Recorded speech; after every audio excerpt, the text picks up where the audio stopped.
Dito sa Papa Dudut Stories, ikaw ay hindi nag-iisa.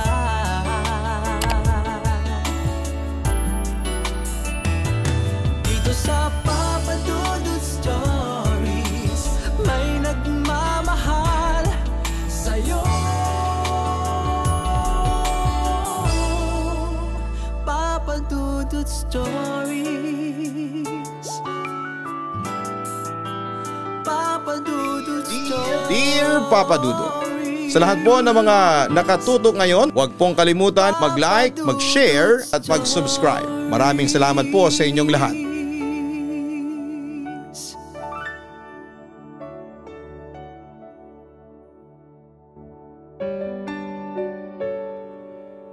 Magandang gabi po sa inyong lahat.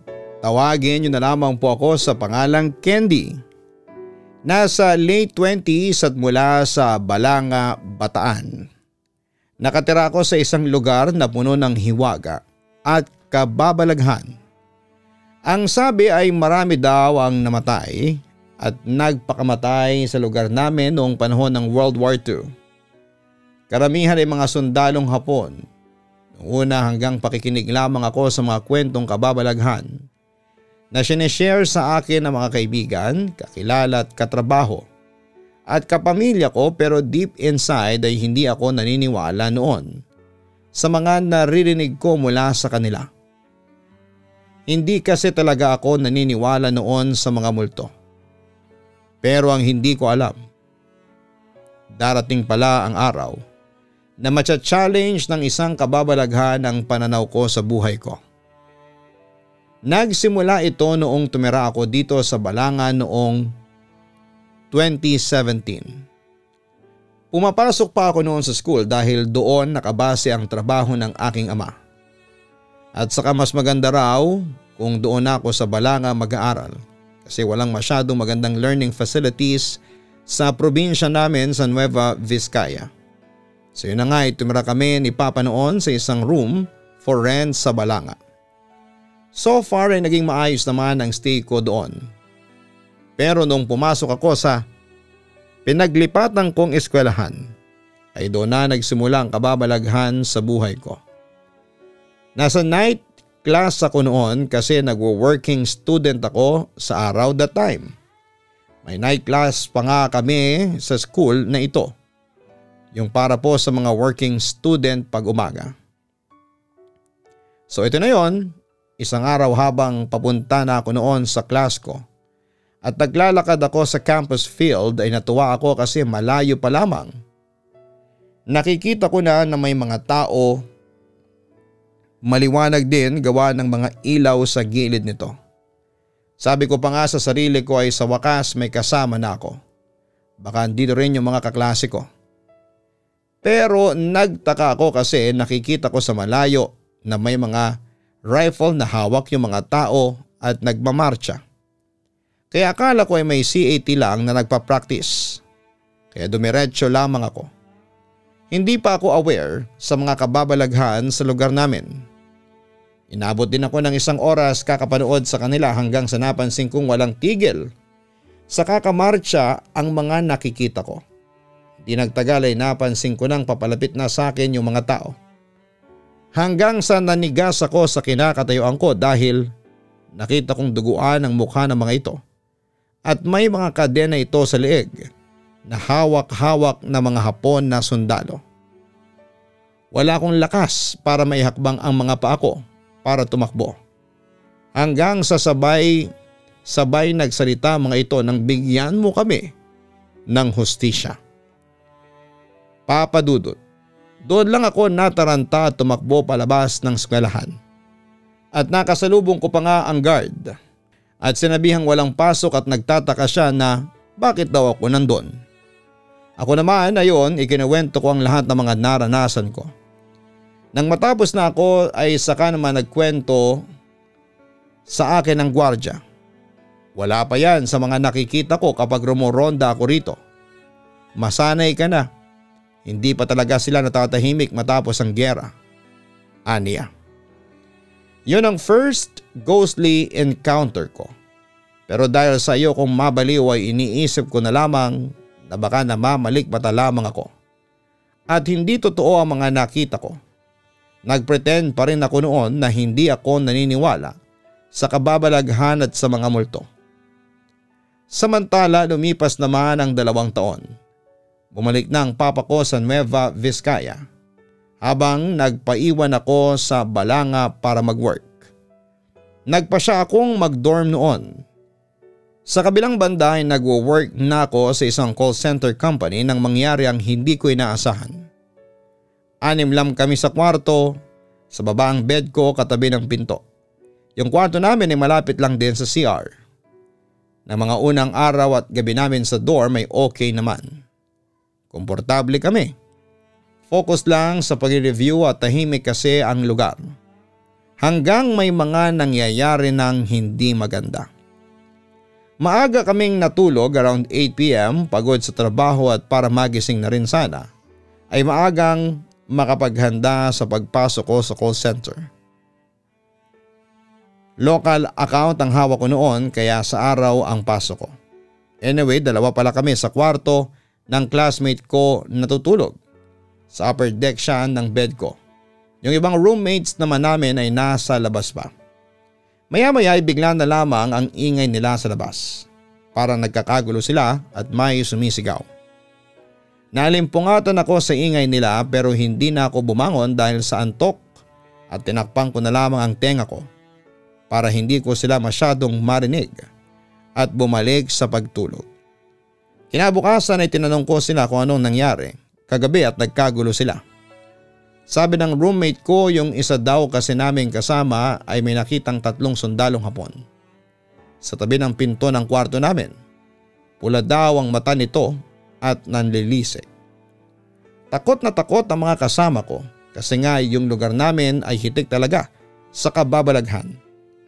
Pero paglilinaw, hindi lang sa dorm namin may nangyayaring kababalaghan, kundi sa buong barangay yata namin. Kahit yung mga tao sa labas nakaranas din ng mga kababalaghan tulad ng pagpapakita raw ng mga nagmamarchang Hapon sa gitna ng kalye tuwing 3:00 ng madaling araw. Malimit ding may naaksidenteng mga motor sa lugar namin kasi bigla na lang daw may tumatawid na mga sundalong Hapon. At minsan na rin daw na feature ang lugar namin sa Halloween special ng Magandang Gabi Bayan ni Noli De Castro noong 1990s dahil nga sa mga nagpapakitang kaluluwa ng mga sundalong Hapon.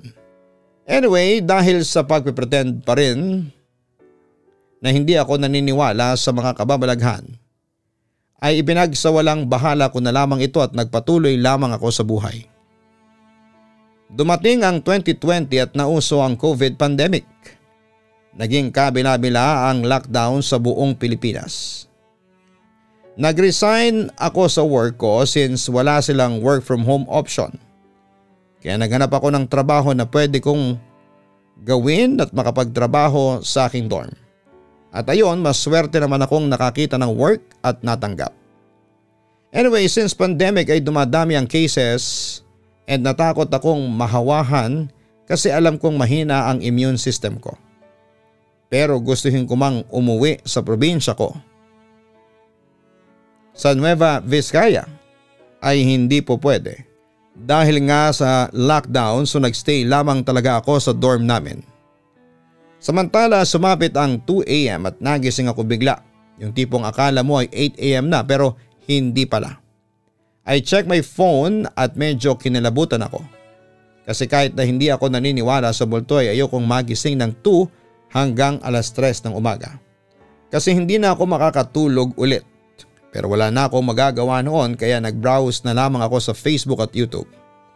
Hanggang sa nakaramdam ako ng pagkauhaw. Kaya't lumabas ako sa kwarto at kumuha ng tubig. Habang umiinom ako ng tubig sa kusina, ay parang biglang yumanig ang lupa. Akala ko ay lumilindol kaya medyo nagpanik ako pero tumigil din naman kaagad. Pagkatapos noon ay bigla akong may narinig na mga yapak na parang tumatakbo papunta kung saan. Sobrang dami parang isang grupo. Siyempre natakot ako and gusto ko sanang gisingin ang mga kasama ko sa dorm. Pero nahihiya din ako, so pinabayaan ko na lamang at bumalik na lamang ako sa aking kwarto at nagpatuloy sa panonood ng video sa YouTube. Ang natatandaan ko pa nga noon, tumutok ako sa Papa Dudut Stories at pinakinggan ko ang kwento ni Lindsay na may pamagat na mahal ko o mahal ako, kaya pinagsabay ko. Natapos ko ang istorya bandang alas 4 na at hindi na rin ako nakatulog kasi nagsimula na ring magising ang ilang mga kadorm ko para pumasok sa trabaho. Ang iba para pumasok sa kanilang school. Lumipas nga ang mga araw at wala naman akong naramdamang kakaiba. Pero dumating ang araw ng linggo, 2:30 AM. Nagising ako na nauuhaw na parang may hinahabol. Lumabas ako ng kwarto at uminom ng tubig. Muli na namang yumanig ang lupa na parang lumilindol kasunod ng mga naririnig kong marcha mula sa labas ng dorm.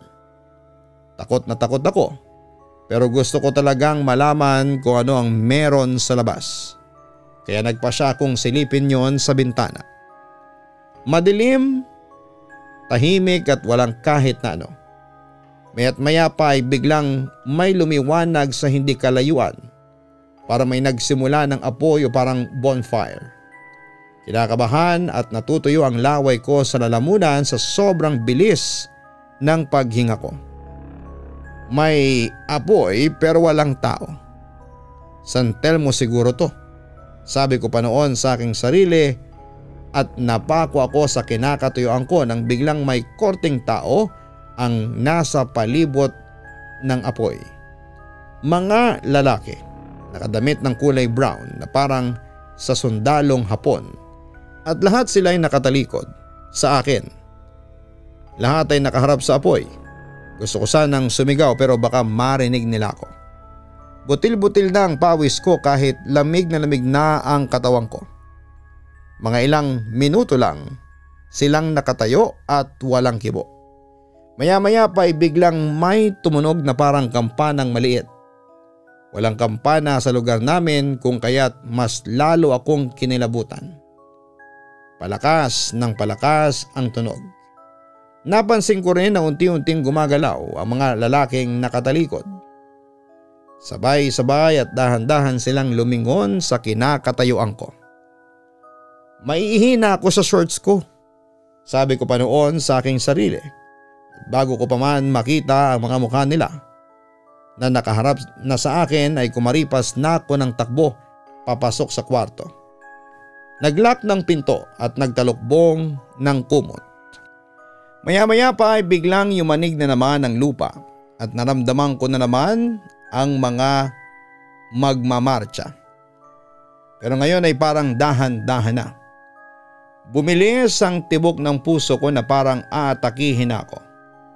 Hindi ko na alam ang gagawin ko kung sisigaw ba o magdadasal na lamang. Sa sobrang takot at kaba ay hinimatay ako. Nagising na lamang ako na tanghali na at takang-taka ang ka-dorm ko kasi kapag linggo usually ay 6 AM ang gising ko. Pagising ko ay tinanong ko kaagad siya kung nararamdaman ba nila ang lindol. Tuwing gabi o kung may naririnig ba silang kakaiba. Pero sabi nila ay wala naman silang naririnig o nararamdaman. Kinagabihan nagkataon na kumpleto kami lahat noon sa room at nagkumustahan hanggang sa nauwi sa kwentong katatakutan. Nabanggit ng isang roommate ko na yung dating nag-occupy sa bed ko ay umalis dahil tuwing gabi daw ay may nagpaparamdam sa kanyang sundalong Hapon. Minsan ay nakakarinig daw siya ng tawa ng lalaki malapit sa kanya at minsan pa nga ay bumubulong ito sa babae na hindi niya maintindihan. Pero alam daw nitong salitang Japanese yon. At ang huli daw ay ang may humila pa ng kumot niya ng dahan-dahan. Noong gabing yon habang lahat kami ay tahimik na nakikinig sa kwento, bigla na lamang narinig namin ang gripo na nakabukas. Nagulat kami dahil lahat naman kami ay nasa loob ng kwarto. Sabay-sabay din naming pinuntahan ang CR para tignan dahil sa kaba. Hindi ako nakatulog ng maayos pagkatapos kong malaman ang kwento.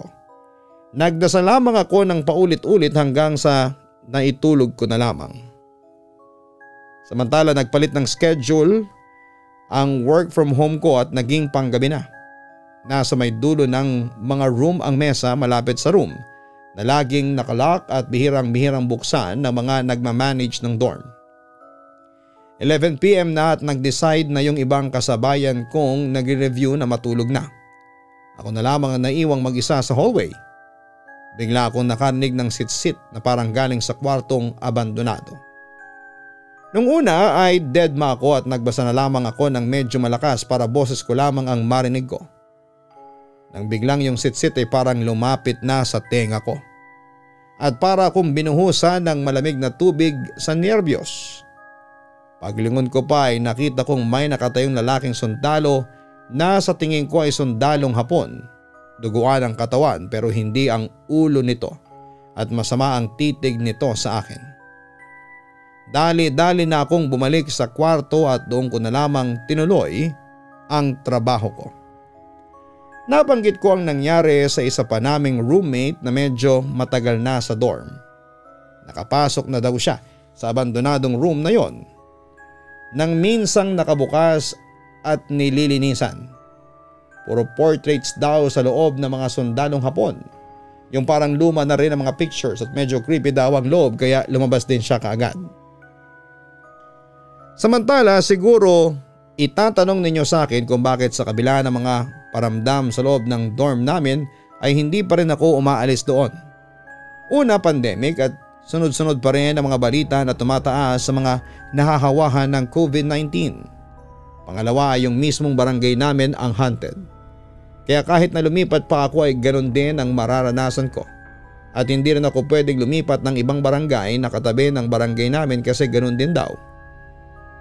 Dinaanan daw kasi ng Death March ang mga lugar na nakapalibot sa amin kaya marami din daw namatay.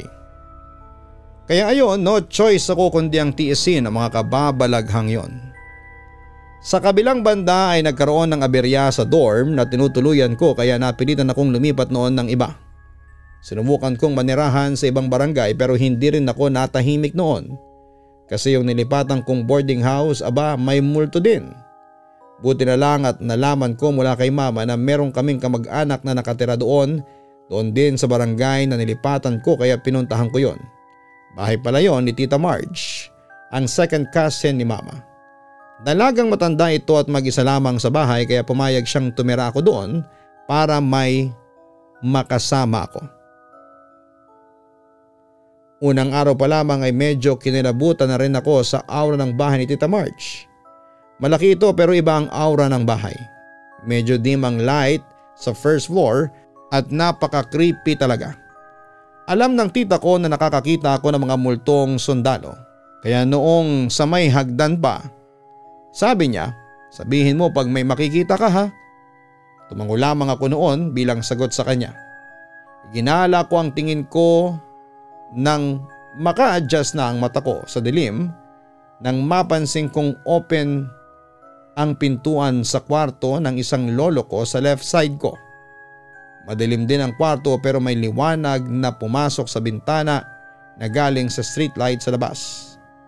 May nakita akong mga nakatayo at nakatanaw sa saradong bintana. Matatangkad at matitipuno at tuwid na tuwid ang mga ito kung tumayo. Tumaas ang balahibo ko. At parang nanlalaki na ang ulo ko pero ginawa ko pa rin ang payo ni Tita Marge. Nakumurap ng 3 beses at kapag andyan pa rin ang mga imahe ay totoong multo nga ito. Kaso sa ikatlong kurap ko ay nandyan pa din sila. Nakasuot sila lahat ng old Japanese military uniform.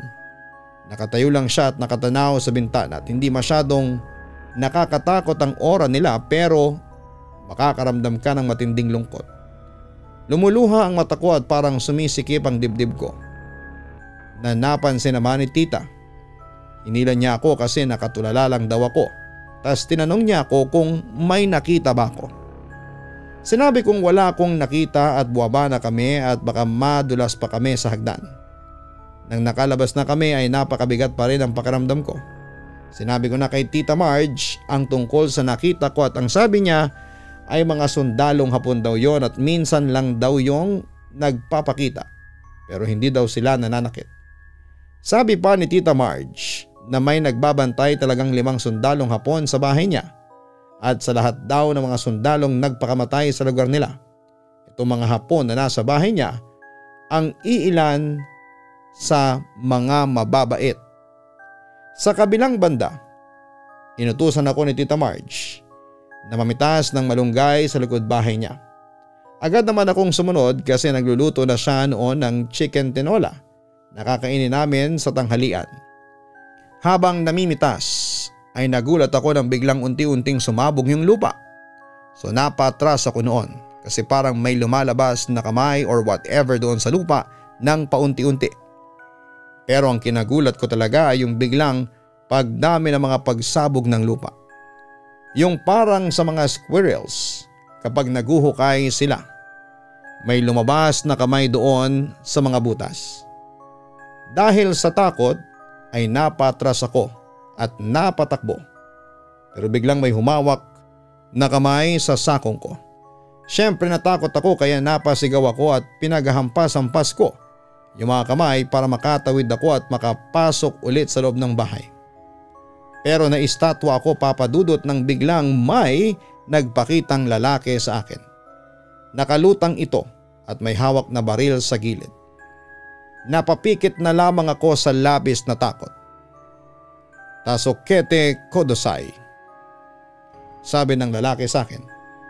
Pero Papa Dudut, napatakbo pa rin ako sa sobrang takot.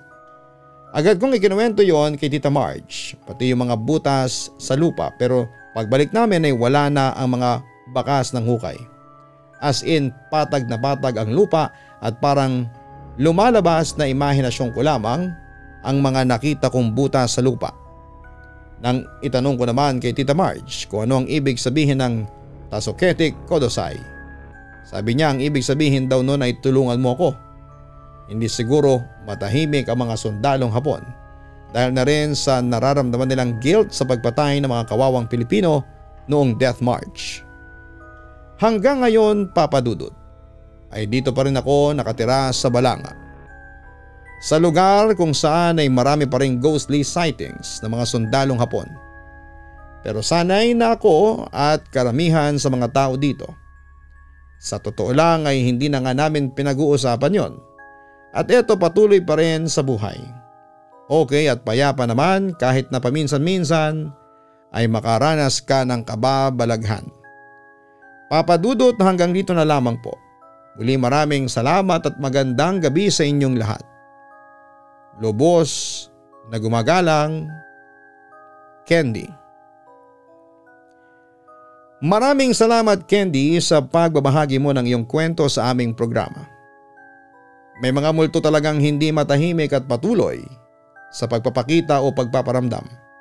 Marahil ay hindi nila matanggap na sila ay patay na o di kaya ay inuusig pa rin ang kanilang konsensya sa mga kasalanang ginawa nila. Wala tayong ibang maitutulong sa kanila maliban na lamang sa panalangin sa Diyos na sana'y matahimik ang kanilang mga kaluluwa sa pamamagitan ng pagpapatawad sa mga kasalanang nagawa nila noong sila pa ay nabubuhay. Hanapin po ang Kaistorya YouTube channel at mag-subscribe para po sa nakakatakot na mga kwento. Hanapin po ninyo ha, Kaistorya YouTube channel. Ganon din ang Papa Dudut Family YouTube channel. Maraming salamat po.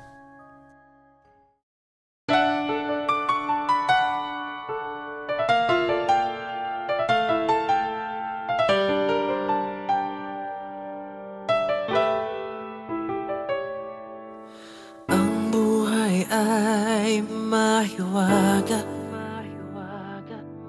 laging may lungkot at saya. Sa Papa Dudut Stories, laging may karamay ka.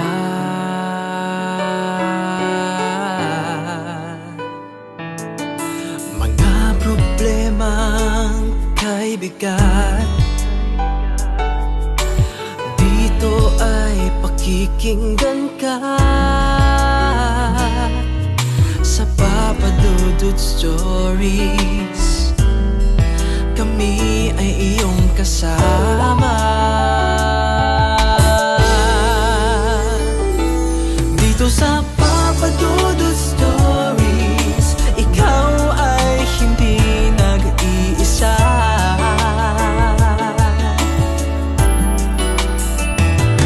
Dito sa Papa Dudut Stories, may nagmamahal sa'yo. Papa Dudut Stories,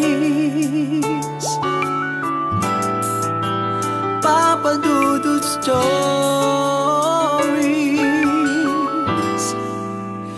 Papa Dudut Stories.